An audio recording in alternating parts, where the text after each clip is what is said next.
Guru Penggerak. Saya Reni Kartikasari, calon guru penggerak angkatan 8 dari SD Negeri Magelang 7 Kota Magelang.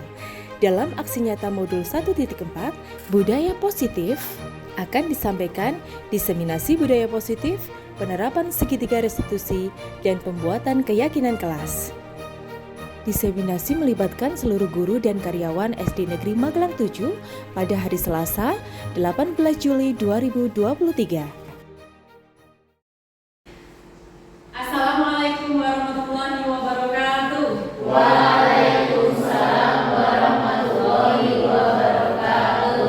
Bapak dan Ibu guru beserta karyawan SD Negeri Magelang 7 yang saya hormati, terima kasih atas kesediaan waktunya untuk menemani saya dalam melaksanakan diseminasi tentang budaya positif yang kemarin sudah saya dapatkan materinya di Pendidikan Guru Penggerak.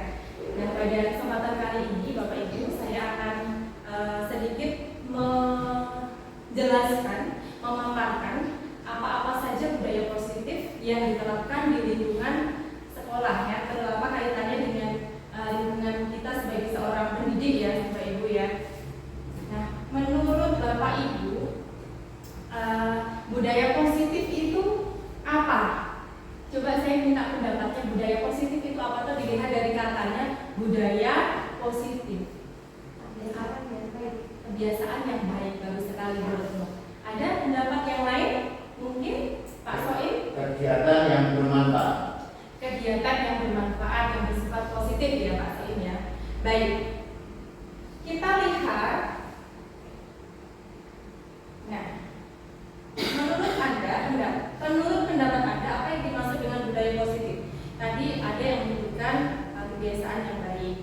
Kemudian kita lihat bersama-sama. Jadi konsep inti budaya positif itu ada 8. Yang pertama, perubahan paradigma belajar. Yang kedua, ada nilai-nilai kebajikan, motivasi perilaku manusia, keyakinan kelas, disiplin positif, kebutuhan dasar manusia, posisi kontrol guru, dan segitiga restitusi. Dari masing-masing ini ada penjelasannya. Nanti kita akan pelajari bersama-sama.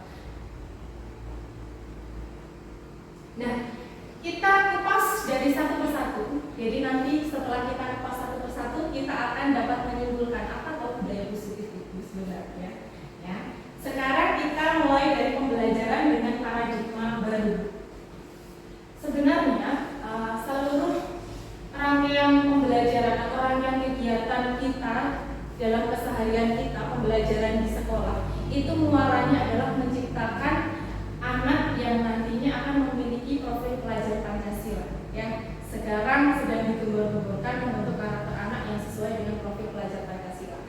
Nah, ini pembelajaran dengan paradigma baru merupakan pembelajaran yang dirancang berdasarkan prinsip pembelajaran berdiferensiasi sehingga peserta didik belajar sesuai kebutuhannya berdasarkan tahap perkembangan sesuai teori psikologi modern untuk mewujudkan profil pelajar Pancasila. Kita tahu profil pelajar Pancasila, ya, sering mengajarkan ke anak-anak. Pelajar Pancasila, ada yang bisa membantu saya menyanyikan profil pelajar Pancasila? Kita bersama-sama, ayo Bu Ari, saya dibantu. Pelajar Pancasila, kita bareng-bareng, ya. Baik, kita bareng-bareng. Baik, kita sama-sama nyanyikan lagu ini, ya, profil pelajar Pancasila.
kemudian ada gotong royong, kemudian ada kreatif, ada bernalar kritis, ya.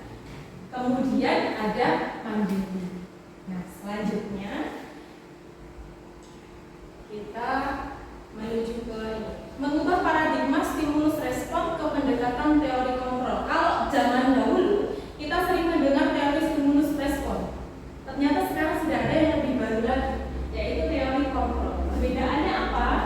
Kalau stimulus respon ini ya, yang di sebelah sini kita bisa lihat yang stimulus respon, kemudian yang teori kontrol ada di sebelah sini. Kalau stimulus respon, realitas kebutuhan kita sama. Kalau teori kontrol yang sekarang kita anut, ya, yang seharusnya nanti kita jadikan acuan, ini realitas atau kebutuhan kita itu berbeda. Anak pun juga sekarang berbeda-beda ya. Jadi kalau dalam filosofi pendidikan Ki Hajar Dewantara kemarin saya peroleh juga bahwa sekarang itu kita sebagai guru harus memahami kodrat anak. Ya, ada dua kodrat, jadi sesuaikan dengan kodrat zaman anak. Kita zamannya di era digitalisasi. Jadi kita kenalkanlah, kita manfaatkanlah teknologi-teknologi yang ada dengan kegiatan-kegiatan yang positif. Kodrat alam dan kodrat zaman. Nah, itu. Kodrat alam itu bahwa setiap anak itu memiliki potensi yang berbeda-beda. Kemudian kalau kodrat alam harus disesuaikan dengan situasi dan kondisi masanya sekarang itu. Keadaannya seperti apa. Nah, ini. Kemudian yang kedua, semua orang melihat di hal yang sama. Kemudian untuk teori kontrol setiap orang memiliki gambaran berbeda. Yang stimulus respon, kita mencoba mengubah orang agar berpandangan sama dengan kita. Kalau teori kontrol, kita berusaha memahami pandangan orang lain tentang dunia. Yang satunya lagi stimulus respon, perilaku buruk dilihat sebagai suatu kesalahan. Jadi kadang kita melihat anak berperilaku buruk itu adalah hal yang salah, padahal di balik perilakunya kadang ada alasan-alasan tertentu. Mengapa kok anak sampai melakukan hal-hal yang seperti itu? Biasanya ada yang kurang perhatian, ya, dan hal-hal lain yang perlu kita gali sebenarnya. Kalau teori kontrol, semua perilaku itu memiliki tujuan. Jadi anak melakukan sesuatu itu mesti punya tujuan menurut dia. Cuma kita sebagai guru harus mengontrol, mengarahkan agar tujuannya itu menjadi tujuan yang positif. Selanjutnya, untuk stimulus respon, orang lain bisa mengontrol saya, sedangkan untuk teori kontrol hanya Anda yang bisa mengontrol diri Anda sendiri. Selanjutnya, untuk stimulus respon, saya bisa mengontrol orang lain. Kalau teori kontrol, Anda tidak bisa mengontrol orang lain. Kemudian, untuk stimulus respon, pemaksaan Anda pada saat rujukan gagal. Kalau teori kontrol, kolaborasi dan konsensus menciptakan pilihan-pilihan baru. Jadi menekankan ke kolaborasi. Selanjutnya, untuk stimulus respon, model berpikir menang atau kalah. Kalau teori kontrol, model berpikir menang. Sebentar ya Bapak Ibu, saya cek dulu.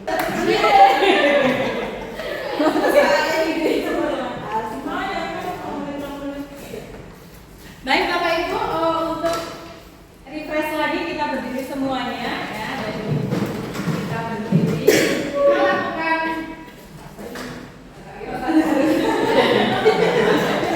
oke, terus kita coba tepuk 1 kali, tepuk 2 kali, tepuk 3 kali, tepuk 5 kali.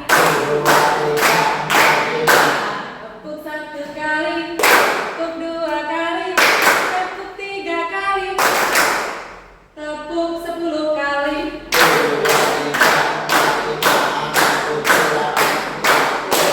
Sebentar.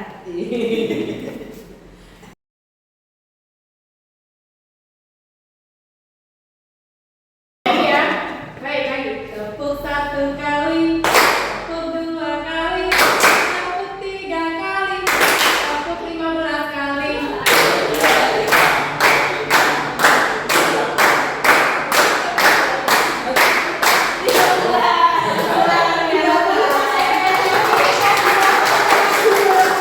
Oke,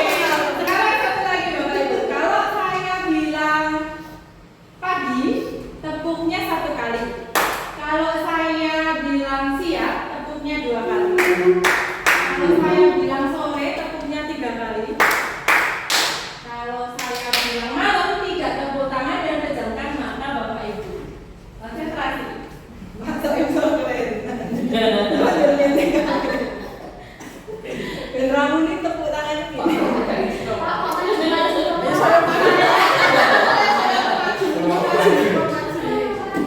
siap ya. Siap. Pagi, siang, malam. Ini baru cobaan. Lagi ya. Pagi, siang, sore, malam. Pagi, siang, sore, malam, siang, malam, pagi, sore, siang, pagi, malam. Luar biasa. Luar biasa. Lakukan. Ayo, kita menuju. Tanda hebat. Ya,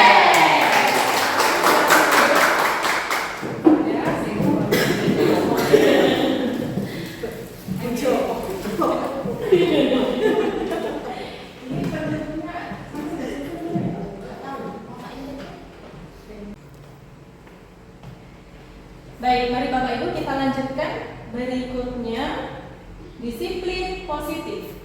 Ya. Disiplin berasal dari bahasa Latin disciplina yang artinya belajar. Disiplin mengacu pada disiplin diri yang mengacu pada tanggung jawab terhadap apa yang dilakukan berdasarkan nilai-nilai yang diyakini. Disiplin positif merupakan salah satu cara penerapan disiplin yang bertujuan untuk menumbuhkan kesadaran serta memberdayakan peserta didik tanpa imbalan atau penghargaan atau biasa kita sebut reward ya. Kemudian ada juga ancaman atau hukuman. Jadi kadang pemberian reward itu harus kita sesuaikan betul-betul. Jangan sedikit-sedikit reward itu sebenarnya berdampak kurang baik bagi kita. Jadi terus motivasi intrinsiknya belum muncul. Jadi ketika sedikit kok reward itu berarti karena reward kan dia melakukan sesuatu karena rewardnya, bukan karena atas dasar motivasi internal, motivasi intrinsik yang keluar dari dalam diri siswa. Nah, untuk memunculkan motivasi intrinsik itu kan kita harus memberikan rewardnya dengan batasan-batasan tertentu biar tidak terlalu murah ya. Seperti contoh motivasi intrinsik yang bisa dimunculkan itu dengan pemberian reward berupa verbal ya, selamat atas prestasi yang diraih, semoga nanti ke depan semakin sukses. Terus ada juga seperti pemberian penghargaan melalui tulisan. Ada kita sering membuat ini ya, flyer dari Canva atau membuat banner untuk anak ucapan selamat. Nah, itu salah satu contoh yang bisa kita lakukan. Tapi untuk pemberian yang berupa barang yang berlebihan itu menurut teori ini tidak disarankan. Karena motivasi intrinsiknya anak nanti tidak akan tumbuh. Selanjutnya, sebagai pendidik, tujuan kita adalah menciptakan peserta didik yang memiliki disiplin diri sehingga berperilaku mengacu pada nilai-nilai kebajikan universal dan memiliki motivasi intrinsik dalam perubahan perilaku ke arah yang lebih baik. Yang saya sebutkan, kita memunculkan motivasi intrinsik. Selanjutnya, nilai-nilai kebajikan. Contoh nilai kebajikan ini ya Bapak Ibu. Ada menurut profil pelajar Pancasila, beriman dan bertakwa seperti yang kita ketahui tadi kita nyanyikan bersama-sama. Kita sudah mengenal ya. Terus ada yang dari IBO Primary Years Program, itu ada toleransi, rasa hormat, integritas, mandiri, menghargai, antusias, empati, keingintahuan, kreativitas, kerjasama, percaya diri, dan komitmen. Kemudian ada yang keterampilan hidup atau life skill. Ini contoh nilai kebajikannya dapat dipercaya, lurus hati, pendengar yang aktif, tidak merendahkan orang lain, dan memberikan yang terbaik dari diri. Contoh-contoh nilai kebajikan yang harus kita munculkan dalam diri siswa anak didik kita. Selanjutnya, kebutuhan dasar manusia. Kebutuhan dasar manusia adalah segala sesuatu yang kita lakukan untuk mendapatkan apa yang kita inginkan. Seluruh tindakan yang kita lakukan memiliki tujuan tertentu Dan semua usaha terbaik yang kita lakukan adalah dalam rangka agar kebutuhan dasar kita terpenuhi dengan baik. Nah, ini ada 5 kebutuhan dasar manusia. Yang pertama adalah bertahan hidup. Ya, makanan, pakaian, tempat tinggal, keamanan, kesehatan itu adalah kebutuhan bertahan hidup. Kemudian kasih sayang dan rasa diterima. Rasa diterima, dipedulikan, berbagi, kerjasama, menjadi bagian dalam kelompok. Kemudian penguasaan, harga diri, keinginan untuk dianggap, memimpin, berprestasi, diakui, didengar. Kemudian ada mandiri, ada kebebasan, ya mohon maaf, tadi kebutuhan kebebasan, ada mandiri, memiliki pilihan, mencoba hal baru, mampu mengendalikan arah dirinya, bermain humor, dan antusiasme tertawa. Bagaimana Bapak Ibu? Kita tepuk-tepuk dulu ya biar nggak ngantuk ya. Baik, begini Bapak Ibu, ada sedikit kita ice breaking sebentar ya. Tepuk 1 kali, tepuk 2 kali, tepuk 3 kali, tepuk 4 kali, 1, 2, 3, 4. Tepuk 1 kali, tepuk 2 kali, tepuk 3 kali, tepuk 5 kali, tepuk 1 kali, tepuk 2 kali, tepuk 3 kali, tepuk 10 kali.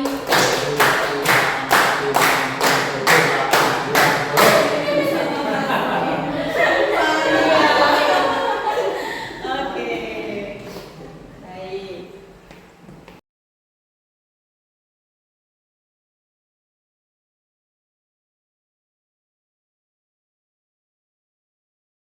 Selanjutnya, mari kita lanjutkan. Motivasi perilaku manusia. Nih, ada motivasi intrinsik untuk menghindari ketidaknyamanan atau hukuman, ya biasanya. Kemudian untuk mendapatkan imbalan atau penghargaan dari orang lain. Ini yang ekstrinsik. Seperti tadi yang saya katakan, kalau memberikan penghargaan kadang jadi menimbulkan motivasinya ekstrinsik, bukan dari dalam diri siswa. Terus kemudian dari ini kita harus menumbuhkan motivasi intrinsik.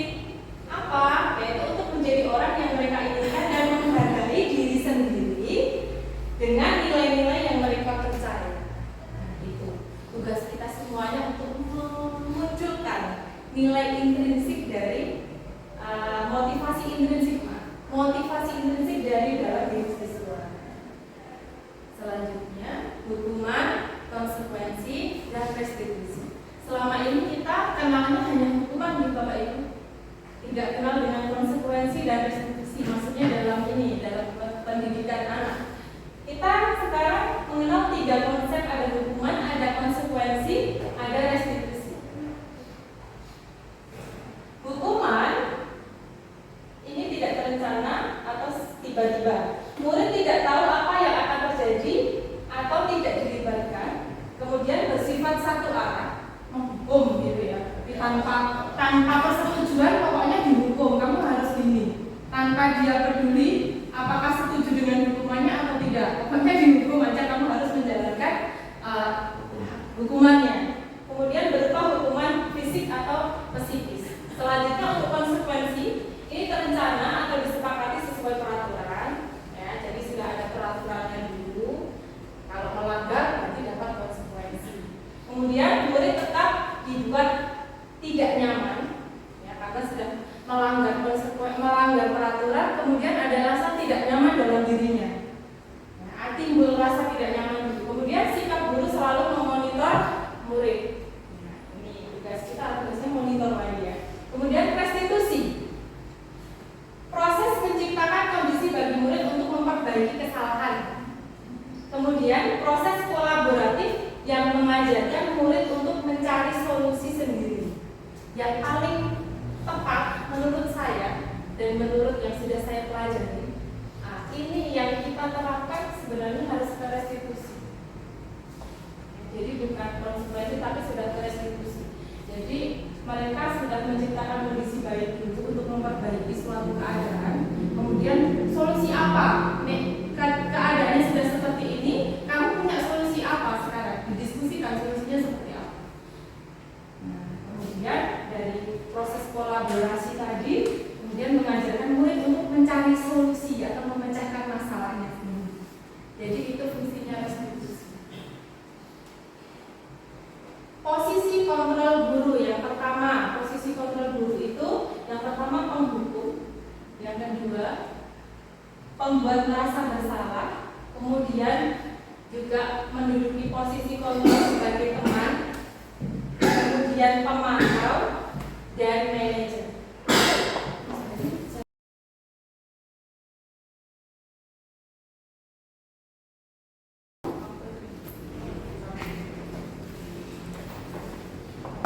Dari 5 posisi kontrol guru ini, kita harus meletakkan sesuai situasi dan kondisi yang ada. Jangan terus melulu menjadi misalnya teman, terlalu berlebihan dekat dengan siswa sebagai teman itu juga akan menimbulkan dampak yang kurang baik. Nah, kalau menurut modul budaya positif, ini lebih tepatnya kita itu mengambil posisi sebagai manajer. Jadi paket lengkap kalau manajer itu ada kadang membuat merasa bersalah, kadang ada sedikit menghukum, ya ada sedikit menjadi teman. Jadi posisinya lebih ke manajer saja. Walaupun dalam situasi-situasi tertentu kita juga butuh sebagai teman juga, sebagai penghukum juga. Kemudian selanjutnya keyakinan kelas. Nah, ini adalah langkah yang tepat untuk menerapkan keyakinan kelas, ya. Waktu yang tepat untuk menerapkan keyakinan kelas karena kita memasuki awal tahun ajaran baru. Jadi keyakinan kelas itu adalah semacam peraturan yang disepakati bersama-sama, ya, dibuat melalui usulan dari siswa sendiri. Misalnya tidak boleh gaduh di dalam kelas. Terus si siswa lainnya ada mungkin dilarang mencoret-coret tembok. Akan ada berbagai masukan dari murid-murid kita. Kalau 28 siswa berarti akan ada 28 masukan yang nantinya akan kita jadikan keyakinan kelas. Dari ke-28 masukan itu nanti kita akan mengumpulkan. Kalau saya biasanya menggunakan kertas seperti ini. Bisa pakai seperti ini, bisa menuliskan yang lain juga bisa. Saya pakai seperti ini, satu siswa satu. Kemudian ditempel, terus nanti kita akan membacakan satu persatu. Jadi setiap anak nanti akan tahu kan. Jadi gimana?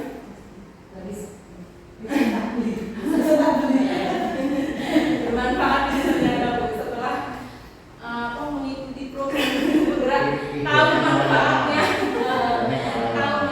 sedikit. Jadi tadi ya, setelah muncul ide atau masukan-masukan yang nantinya akan dibuat keyakinan kelas untuk disepakati bersama-sama, kita akan bacakan satu persatu. Si A ini, B ini peraturannya. Terus peraturan satu kelas itu kan kadang ada yang sama. Misalnya tidak boleh gaduh, tidak boleh membuat keributan, itu kan masuk ke satu kategori. Nah, masukkan kita kelompokkan. Nanti dari kelompok itu kita simpulkan menjadi kalimat yang positif. Kalau tadi dilarang, tidak boleh mengganggu teman, tidak boleh tidak boleh membuka tas teman, tidak boleh berbicara tidak baik terhadap teman. Kita simpulkan menjadi kalimat positif, menjadi menghormati dan menghargai teman. Seperti itu contoh. Ini satu contoh. Tapi nanti akan ada beberapa kalimat-kalimat yang akan kita gunakan di kelas. Kemudian kalau sudah selesai, nanti disimpulkan keyakinannya apa saja dari poin 1 sampai ke akhir. Begitu kurang lebih. Nah, mengapa keyakinan kelas perlu dibuat? Jadi nanti manfaatnya akan kita rasakan sendiri. Anak yang melanggar keyakinan mereka sendiri, nanti kan ada konsekuensi dari teman-teman. Karena kita minta persetujuan ketika keyakinan kelas nomor 1, saling menghormati antar teman. Ketika ada satu atau dua anak yang tidak menghormati teman, dia akan, kamu berarti sudah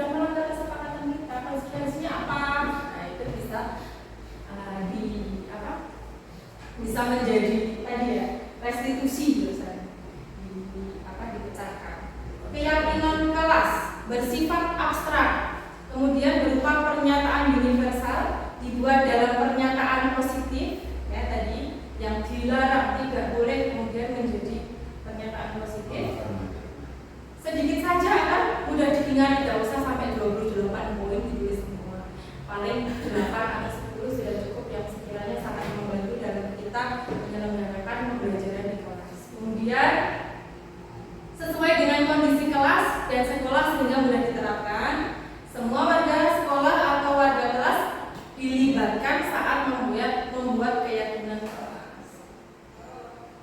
Selanjutnya ada segitiga restitusi tadi. Jadi segitiga restitusi itu sebenarnya merupakan proses bagaimana nanti kita memecahkan suatu perkara. Hubungannya dengan peserta didik. Biasanya kan kita punya peserta didik itu masalahnya sangat beragam gitu. Dari satu anak-anak yang lain itu masalahnya sangat beragam sekali. Di sini disebutkan bahwa segitiga restitusi merupakan suatu proses dialog yang dijalankan oleh guru agar dapat menghasilkan murid yang mandiri dan bertanggung jawab. Di sini tahapan segitiga restitusi itu yang pertama adalah menstabilkan identitas. Menstabilkan identitas itu kita menanyai, kenapa kamu, apa yang terjadi, ditanyai. Kemudian validasi tindakan yang salah, divalidasi dulu tindakannya yang benar mana, yang salah mana, sesuai tidak dengan keyakinan kelas. Kemudian ada menanyakan keyakinan. Selanjutnya validasi tindakan yang salah. Ini contohnya. Berdasarkan prinsip setiap perilaku berupaya memenuhi suatu kebutuhan tertentu. Jadi prinsipnya untuk validasi tindakan itu bahwa apapun yang mereka lakukan itu pasti memiliki alasan. Ya, contohnya ini kata-kata yang bisa kita lakukan, yang bisa kita katakan ini. Kamu pasti punya alasan mengapa melakukan hal itu. Kemudian ada lagi, padahal kamu bisa melakukan yang lebih buruk dari ini ya, tapi kamu tidak melakukan. Itu kayak semacam apresiasi juga ya. Kemudian kamu patut bangga karena telah melindungi sesuatu yang penting buat kamu. Jadi ngedeki artinya gitu, cara-cara itu ngedeki artinya. Kamu melakukannya karena mempertahankan sesuatu yang penting bagimu. Nah, ini adalah contoh validasi tindakan. Kemudian menanyakan keyakinan. Berdasarkan prinsip teori kontrol bahwa pada dasarnya kita termotivasi secara intrinsik. Apa keyakinan kelas kita? Nilai-nilai apa yang telah disepakati bersama? Seperti apa gambaran sebuah kelas yang ideal? Menurut kamu, ya, kamu ingin menjadi orang seperti apa? Nah, ini segitiga restitusi. Kemudian saya akan memberikan contoh untuk ini.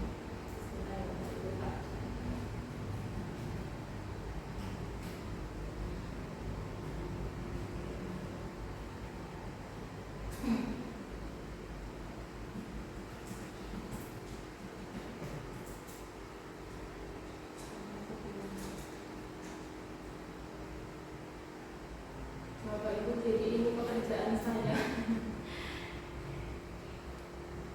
Banyak sekali ilmu yang didapatkan sebenarnya ya, untuk mengikuti program penggerak memang berat, tapi ilmunya sebenarnya luar biasa. Saya benar-benar mengakui setelah saya berada di dalamnya dan terseok-seok mengikutinya.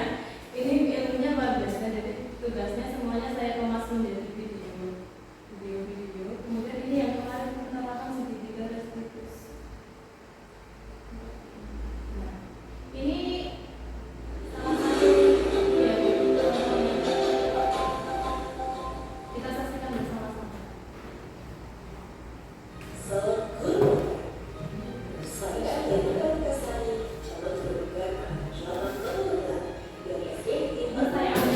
Bafira Ain Samaniza. Contoh penerapan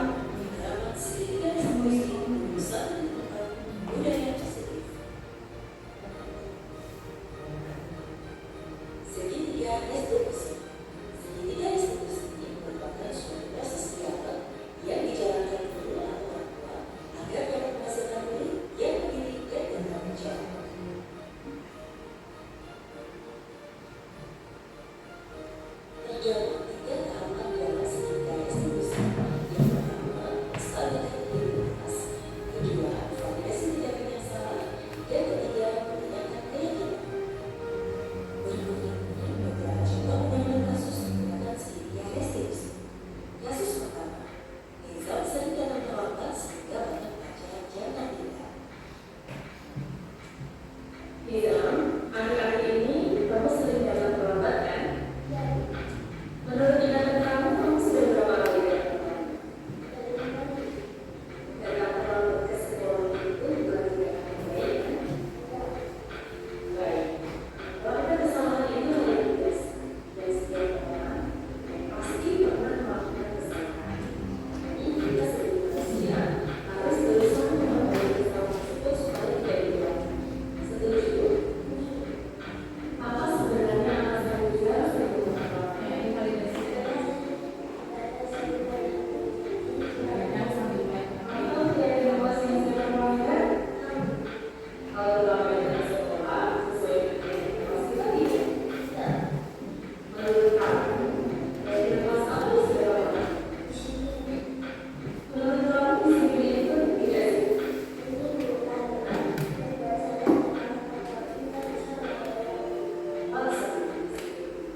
Yaitu contohnya, kemudian sekarang berdasarkan dari materi yang sudah kita terima tadi, Bapak Ibu bisa membantu untuk menyimpulkan apa yang dimaksud dengan budaya positif. Jadi kan tadi sudah satu persatu kita bahas bersama-sama tentang budaya positif. Dan sekarang saya akan membagikan sticky note, kemudian Bapak Ibu bisa menuliskan kesimpulan dari budaya positif itu apa. Silakan Bapak Ibu.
akan menjadi nilai yang positif secara manfaat dan akibat lebih lanjut.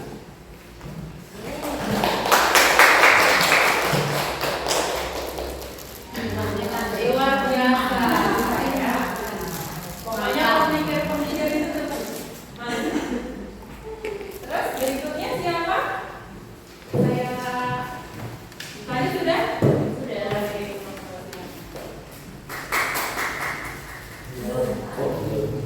Pembimbing saya.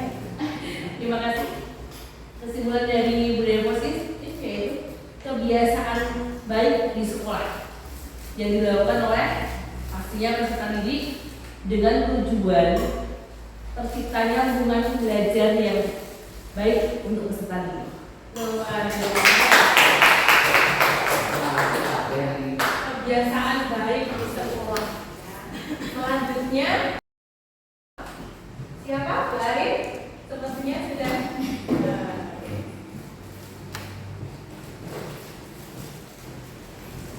Tepuk tangan dulu.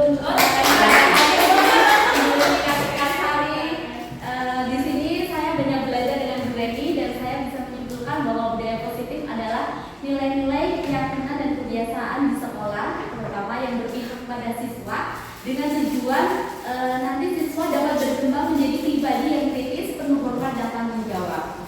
Luar biasa. Selanjutnya yang belum, Bu Lesto sudah? Ya. Nanti yang mau pakai, Apa? nanti yang mau pakai. Pakai Pak saya beda loh Bu. Ini loh. Misalnya Arab loh ya. Kayak ini kuis budaya positif. Silakan. Budaya positif mewujudkan budaya positif dengan segala restitusi perlu dilaksanakan oleh seorang guru di sekolah, baik itu untuk membimbing siswanya di kelas maupun di sekolah ini. Ini mengambil budaya positif ya. Segitiga restitusi penekanannya ya. Jadi memang segitiga restitusi ini saya benar-benar sebenarnya kita pernah melaksanakan ya, pastilah ya, namanya seorang guru pasti pernah melaksanakan menerapkan segitiga restitusi. Cuma istilahnya kan waktu itu belum tahu kalau itu sebenarnya adalah langkah-langkah dalam segitiga restitusi. Dan kadang dalam penerapannya kita sering terbalik-balik antara validasi tindakan atau penanyakan keyakinan atau yang pertama apa tadi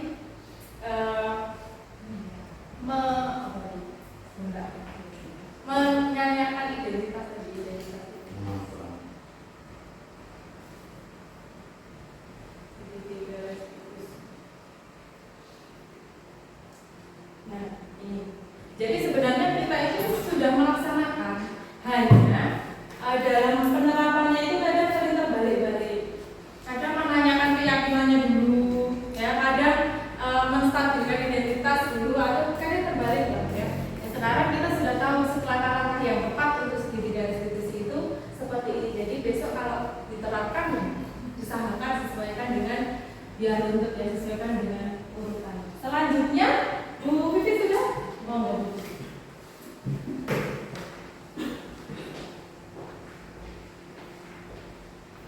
Menurut Bu Vivi Budaya positif, nilai-nilai atau kebiasaan-kebiasaan di sekolah yang berpihak kepada anak, karena anak memiliki perkembangan kemampuan masing-masing dan latar belakang masing-masing yang menjadi pribadi yang lebih bertanggung jawab, baik itu di dalam kelas maupun hubungan pertemanan dengan dunia.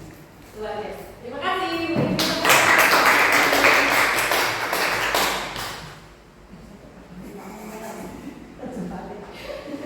Ini kalau menurut saya tweetnya begini. Ini mau tweetnya nih. Oh, berarti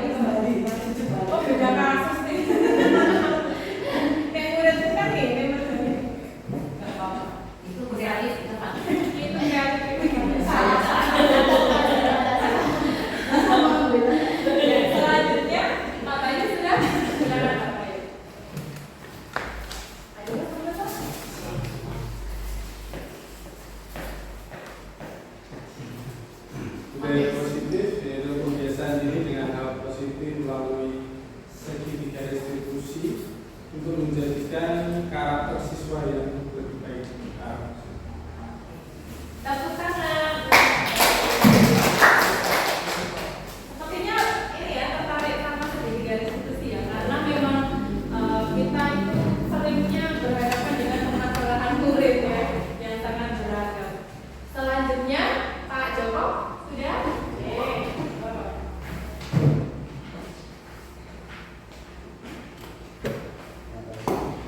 Budaya positif adalah kebiasaan baik yang dilakukan di sekolah sesuai dengan jadwal-jadwal yang telah ditetapkan. Kebiasaan baik yang dilakukan tidak bertentangan dengan norma-norma. Oke, luar biasa. Kebiasaan baik yang dilakukan sesuai jadwal ya. Nah, selanjutnya Bu Nurul, monggo.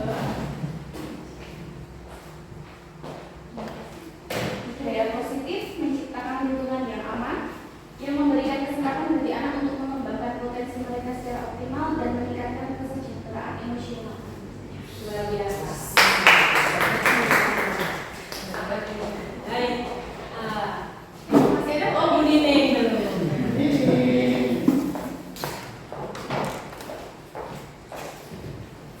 Budaya positif hampir sama dengan Bapak Ibu yang lain, perwujudan dari nilai-nilai yang diterapkan di sekolah yang bertujuan agar siswanya memiliki pribadi yang berkarakter positif.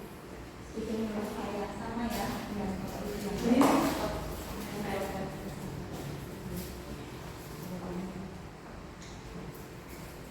Baik, terima kasih untuk pendapat-pendapat yang luar biasa sekali. Tepuk tangan untuk semuanya. Jadi kesimpulannya tadi sudah disampaikan oleh masing-masing dari Bapak Ibu guru, ya luar biasa sekali bahwa ada satu poin yang kita tahu kita pelajari hari ini bersama-sama, ya, yaitu tentang budaya positif. Ada 8 budaya positif yang bisa kita terapkan di sekolah. Baik, masih tersisa.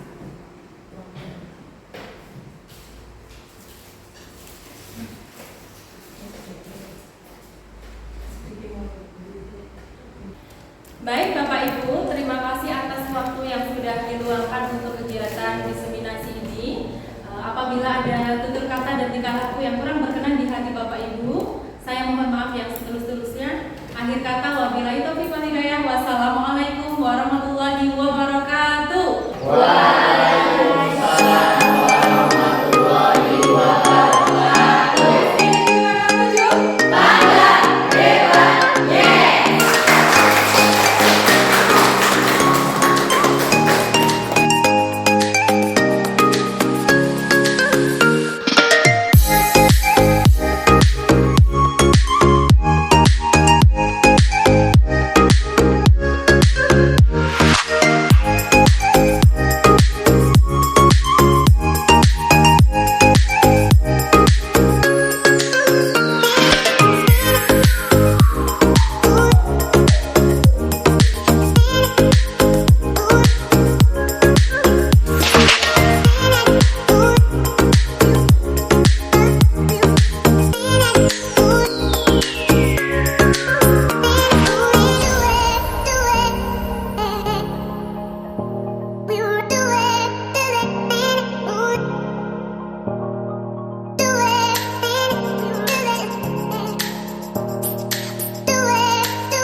Kasus pertama, Nizam sering datang terlambat sehingga banyak pelajaran yang tertinggal.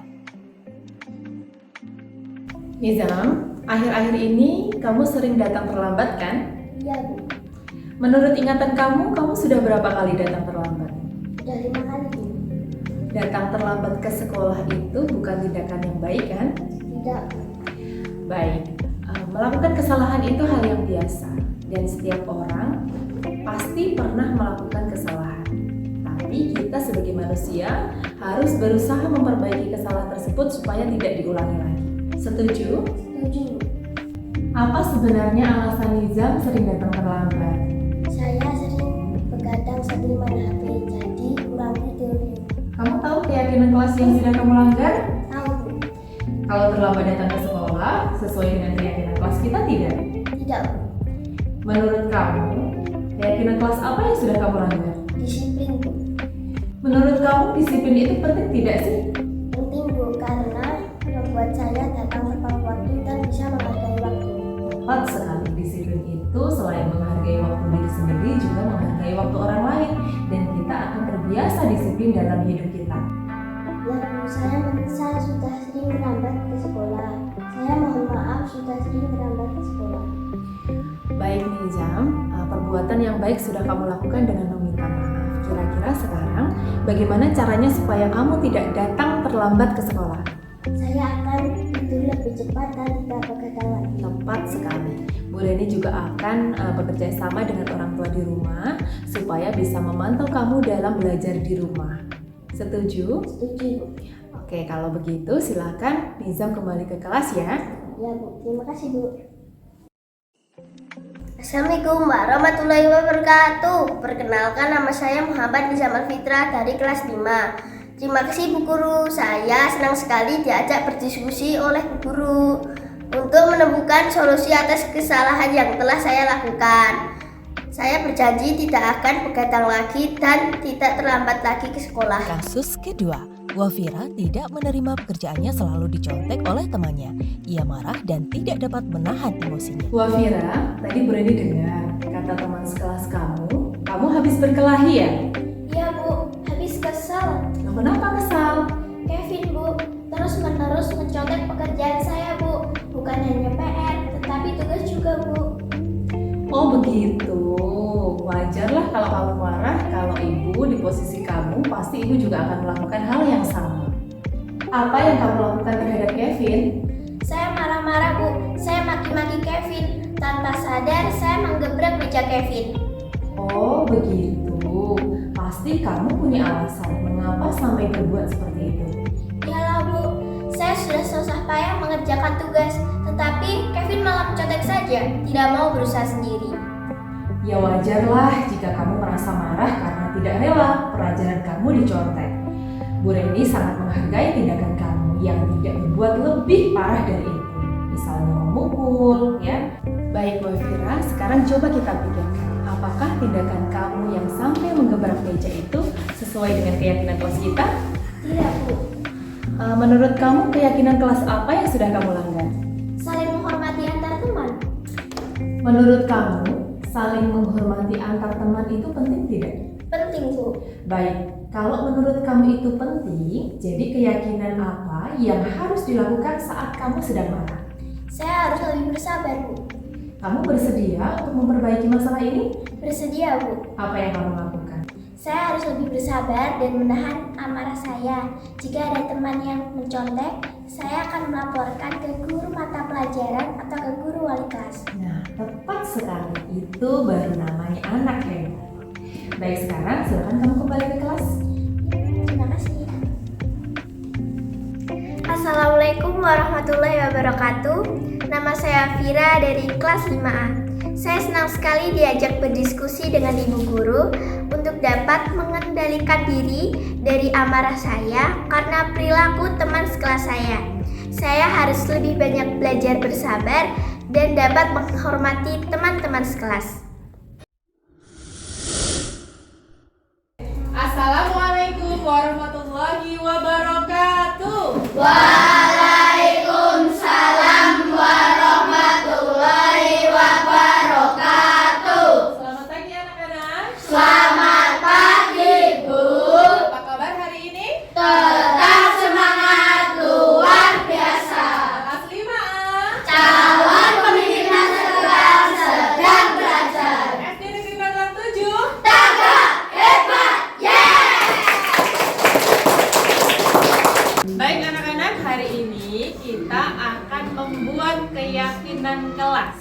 yang tahu apa keyakinan kelas? Kemarin kesepakatan, peraturan, boleh ya. Jadi keyakinan kelas itu adalah sebuah peraturan ya, semacam peraturan yang nantinya akan mengikat kita supaya tetap mematuhi apa yang sudah menjadi keyakinan kelas 5A. Bersedia untuk membuat keyakinan kelas bersama-sama? Kalau begitu siapkan alatnya, ada kertas tempel seperti ini, sticky note. Ada yang belum membawa? Sudah membawa semuanya? Fajri sudah? Oke. Sekarang anak-anak, pikirkan satu keyakinan kelas yang menurut kamu paling penting ya. Setiap anak nanti menuliskan satu keyakinan kelas di selembar kertas. Kemudian nanti setelah selesai kita akan menempelkannya bersama-sama di sini. Paham? Paham. Baik, kalau paham sekarang boleh dimulai untuk menuliskan apa yang menjadi keyakinan kelas kalian masing-masing.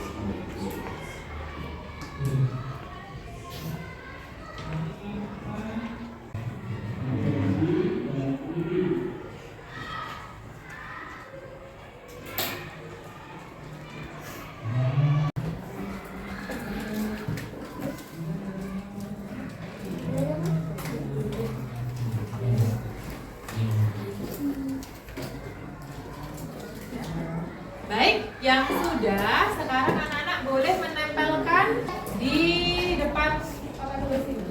Silakan ditempelkan. Ya, berdiri tempelkan.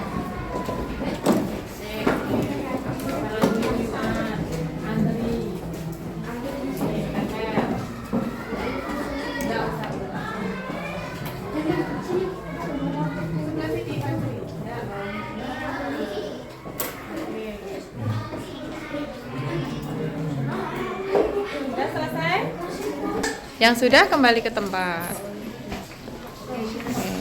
Yuk, yang perempuan, ya ditempel. Yang masih kosong tempatnya, ya. Yuk, maju lagi. Yang cewek-cewek.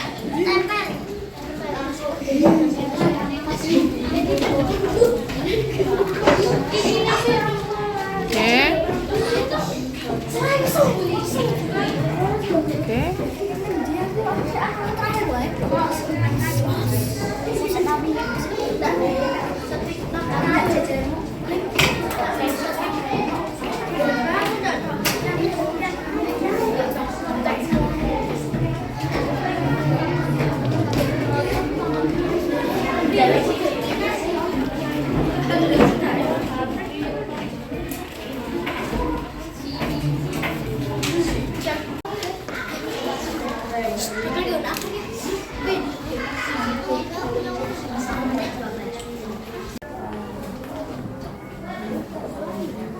Baik, kita akan mengulas satu persatu ya hasil yang muncul dari anak-anak semuanya. Yang pertama dari Abdul Aziz, dilarang membeda-bedakan teman. Setuju ya? Dilarang membeda-bedakan teman. Ya, oke. Kemudian ini yang setuju tak pindah ke samping sini. Setuju. Nah, kemudian tidak boleh mengejek teman dengan nama orang tua. Setuju. Oke, setuju. Lanjut. Tadi siapa itu ya? Rega. Ya, Rega. Tidak boleh mengejek teman dengan nama orang tua. Kemudian Saka, mendengarkan guru saat mengajar. Setuju? Setuju. Oke, mendengarkan guru saat mengajar. Kemudian tidak boleh membuli teman. Setuju? Setuju. Oke, tidak boleh membuli teman. Tadi sama dengan apa kira-kira? Satu bagian dengan tidak boleh mengejek teman dengan nama orang tua, ya kan? Ini termasuk membuli kan? Ya, tak jejerkan. Ini jejerkan. Kemudian, Kevin, kalau sudah waktunya istirahat habis, harus langsung masuk dan tidak boleh keluar lagi. Setuju? Setuju, tapi nanti kalimatnya kita perbaiki bersama-sama ya. Kalau tidak boleh keluar lagi, misalnya kita kebelet pipis mau ke toilet kan berarti tidak boleh keluar. Ya enggak? Ya, nanti diperbaiki. Boleh, ini bagus.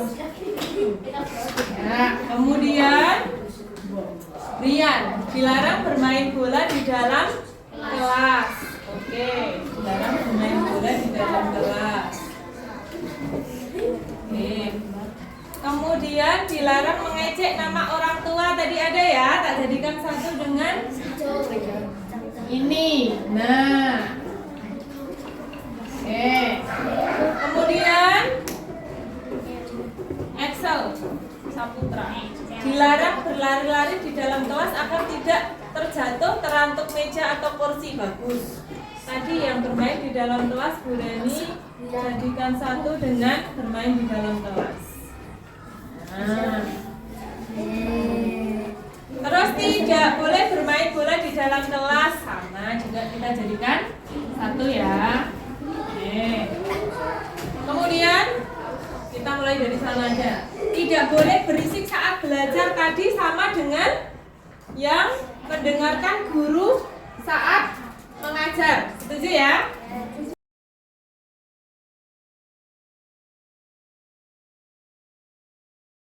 Lanjut. Tidak boleh mencoret-coret dinding kelas. Setuju. Tidak boleh mencoret-coret dinding kelas ya. Oke. Selanjutnya kita akan ke ini, dilarang mencoret-coret meja kursi menggunakan tip X, ballpoint, pensil, spidol dan lain-lain. Setuju. Tapi ada yang sudah menuliskan di mana ya? Ini jawab sendiri. Kita lanjutkan. Mendengarkan saat menjelaskan. Maksudnya mendengarkan guru saat dijelaskan gitu ya mungkin ya. Oke, mendengarkan saat dijelaskan. Tadi sudah ada yang mirip ini. Ya. Oke. Kemudian tidak boleh berlari-lari di dalam kelas. Tadi sama dengan main bola, berlari-lari. Nah, selanjutnya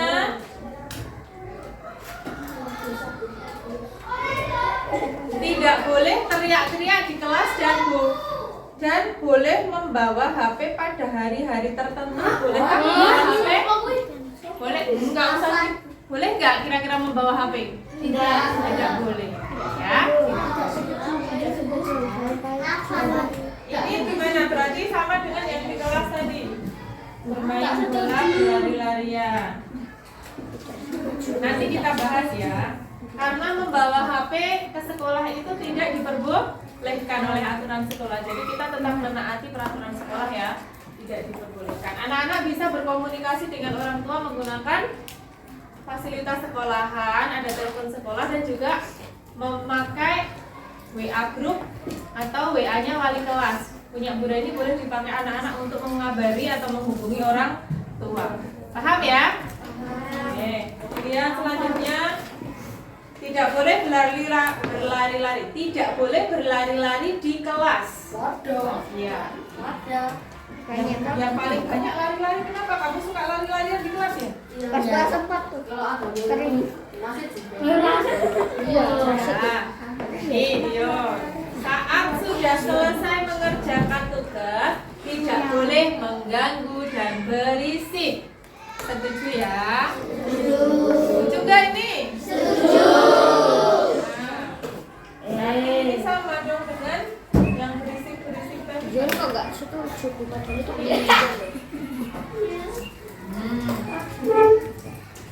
Tidak boleh mengobrol saat diterangkan guru.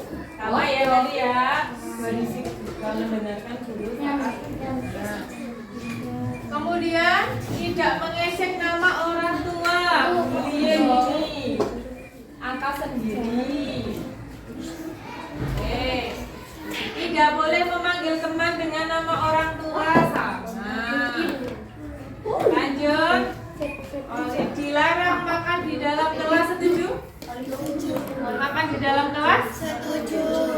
Karena apa? Ketika kita makan di dalam kelas, bisa jadi kuah pop mie atau kuah atau minyak itu akan tercecer di meja atau di buku kalian. Akibatnya apa? Buku kalian akan kotor. Kalau sampai ketumpahan kuah, apa yang akan terjadi? Kacau semuanya, ya kan? Makanya kita kalau makan boleh di depan kelas, di luar kelas, atau di kantin, langsung dimakan di kantin. Begitu ya? Oke. Setuju ini masuk. Ini berarti masuknya kemana ya? Oh, ada banyak ternyata. Dilarang mencontek. Dilarang mencontek. Setuju. Tidak mengejek teman. Setuju. Oke, udah ditaruh sini ya.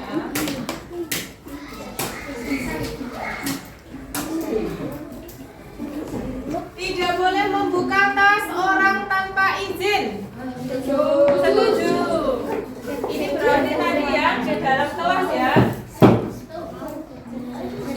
Oke, di sini. Lagi, tidak boleh melempar benda atau barang ke teman-teman.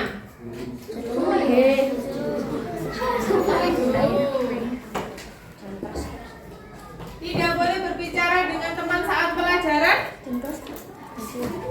Boleh nggak berbicara dengan teman saat pelajaran? Nanti kalimatnya diperbaiki ya. Ada hal-hal yang memang kita tidak diperbolehkan berbicara. Ya, kadang waktu diskusi kita kan perlu berbicara juga. Berarti boleh. Tapi harus di waktu yang tepat. Kalau tidak tepat waktunya, misalnya ketika guru sedang menerangkan, kok malah mengobrol, Nah, itu yang tidak boleh. Oke, kita ini taruh di tidak boleh mengobrol. Ini.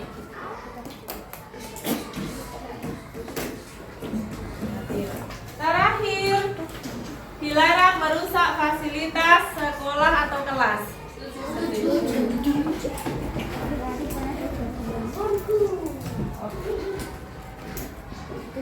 Sekarang anak-anak, kita sudah tahu apa saja keyakinan kelas yang ditulis oleh teman-teman kalian. Meskipun belum menjadi keyakinan kelas, tapi ini usulan dari seluruh siswa kelas 5A. Sekarang kita membuat bersama-sama berdasarkan apa yang sudah kalian tulis ini.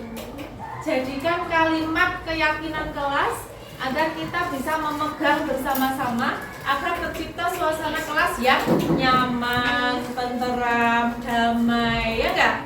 Ya, oke. Sekarang coba yang pertama. Breni ingin dari atas sendiri. Tidak boleh memanggil nama dengan nama orang tua, tidak mengejek orang tua, tidak mengejek dengan nama orang tua, dilarang membeda-bedakan teman. Terus tidak boleh membuka tas tanpa izin, tidak boleh melempar barang-barang ke teman. Artinya kita harus apa? Kalimatnya kita perbaiki. Menghormati,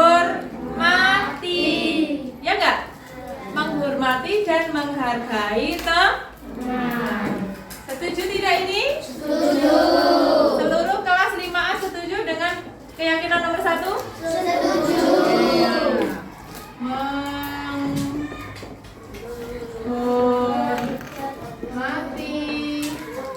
dan menghargai apa? Hanya teman atau sama guru juga? Guru dan teman. Yang kedua, ini sudah tadi. Kemudian tidak boleh mencontek. Ya, berarti apa kira-kira? Hubungannya dengan belajar, kita harus jujur, pintar. 2, jujur. 3,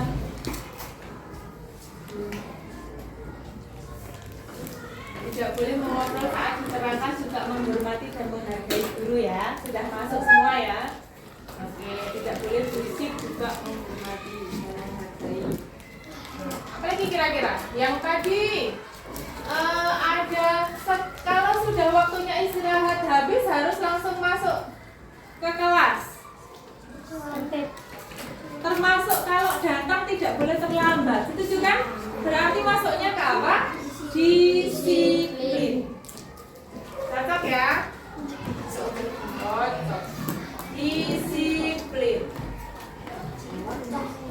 Disiplin termasuk juga menghargai waktu.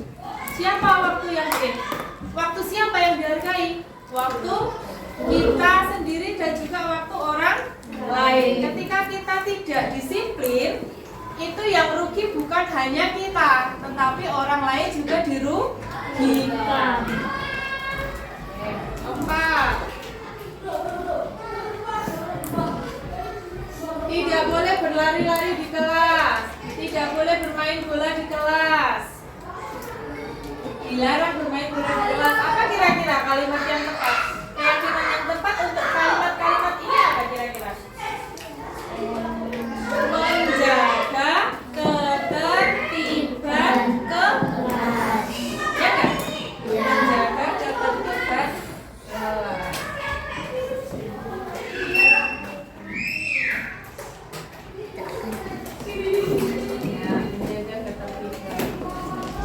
Lanjut, dilarang merusak fasilitas sekolah. Tidak boleh mencoret-coret dinding.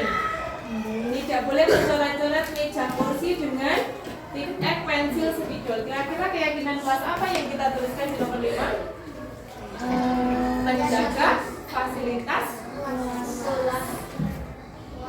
Ya, oke. Lanjut sama sebelahnya. Ayo. Menjaga fasilitas sekolah ya. Fasilitas sekolah, karena bisa jadi yang ada di kelas ini adalah fasilitas dari sekolah.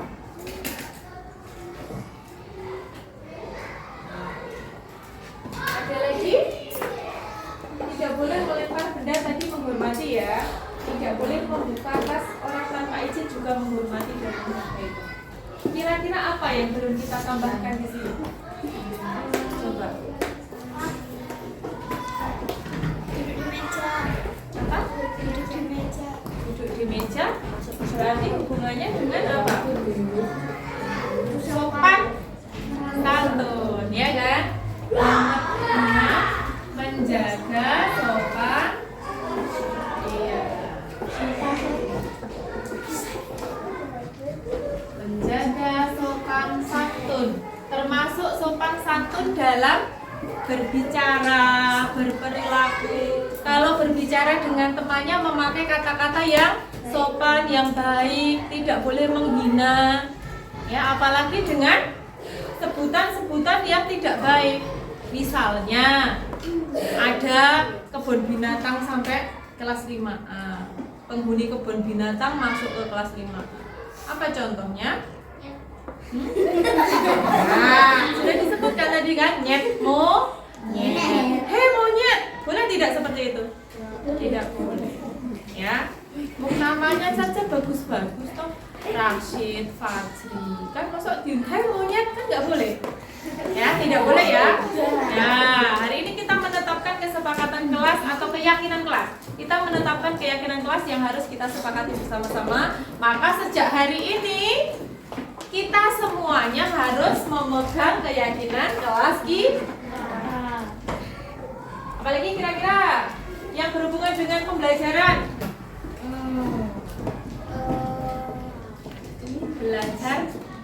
Belajar yang rajin sudah belum ada. Tambahkan ya. Belajar dengan rajin.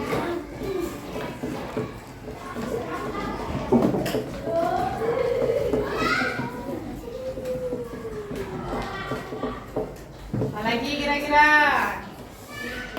yang belum berhubungan dengan mungkin suasana di kelas kita. biar tidak kotor, biar selalu bersih. Apa? Menjaga kebersihan. Menjaga kebersihan. Baik, ada tambahan lagi? Tidak ada? Sepakat? Sudah dibacakan satu persatu. Nomor 1, menghormati dan menghargai guru dan teman. Jadi anak-anak harus menghormati dengan Bu Reni, dengan guru yang lain, ya, guru mata pelajaran agama, guru mata pelajaran olahraga juga harus dihormati, dan semua bapak dan ibu guru yang ada di sekolah kita. Paham? Kemudian juga menghormati dan menghargai teman. Sesama teman itu harus saling menghargai, harus saling menghormati. Kita satu kelas itu satu rumah di sini. Ya, di sini satu rumah. Ibunya siapa? Bu Reni sebagai wali kelas. Kalian semua adalah anak-anaknya Bu Reni. Tidak ada yang tak beda-bedakan. Yang tinggi, yang pendek, yang sedengan, yang kulitnya hitam, yang kulitnya putih, yang rambutnya keriting, yang rambutnya lurus, yang pokoknya semuanya tidak ada yang Bu Reni beda-bedakan. Semuanya memiliki hak yang sama. Apakah ketika Bu Reni mengajar di kelas akan Bu Reni beda-bedakan? Tidak. Semuanya memperoleh materi yang sama, perlakuan yang sama. Yang kedua, jujur. Jujur dalam segala hal. Kita mulai dari diri kita sendiri. Kita jujur terhadap diri kita sendiri. Contohnya apa? Tidak mencontek saat ulangan. Lanjut, disiplin. Disiplin berarti kalian tidak boleh datang terlambat, ya. Dalam mengumpulkan tugas juga harus tepat waktu. Terus menjaga ketertiban, menjaga fasilitas sekolah. Seluruh fasilitas yang ada di sekolah kita jaga bersama-sama, kita manfaatkan bersama-sama untuk kepentingan pembelajaran. Kemudian menjaga sopan santun. Ini yang penting, sopan santunnya harus diperbaiki. Ya, kalau kemarin masih kurang sopan, mulai sekarang saya sekarang sudah duduk di kelas 5A, sudah tahu keyakinan kelasnya kelas 5A, sudah kita sepakati bersama-sama, maka mulai hari ini saya akan menjadi anak yang sopan dan santun. Tidak hanya di sekolah, tapi di rumah pun juga sama. Selanjutnya, belajar dengan rajin, ya. Rajin. Orang pinter kadang kalah dengan anak yang rajin. Kamu pinter tapi nggak pernah belajar. Tapi si B tidak pinter, biasa saja, tapi dia tekun, tiap hari membaca, tiap hari mengulang, diulang terus, lama-lama kan yang tiap hari mengulang ini hafal, ya enggak, akhirnya bisa sama dengan yang pintar. Rajin, ya, yang jadi anak yang rajin. Kemudian menjaga kebersihan. Setuju ya? Jadi kita juga harus menjaga kebersihan lingkungan. Baik anak-anak, demikian tadi kita sudah membuat keyakinan kelas bersama-sama. Semoga nanti anak-anak bisa memegang teguh apa yang sudah menjadi keyakinan kelas di kelas 5A. Setuju? Setuju. Coba berani pengen dengar suaranya. Setuju? Setuju. Siap melaksanakan? Siap. Kelas 5A.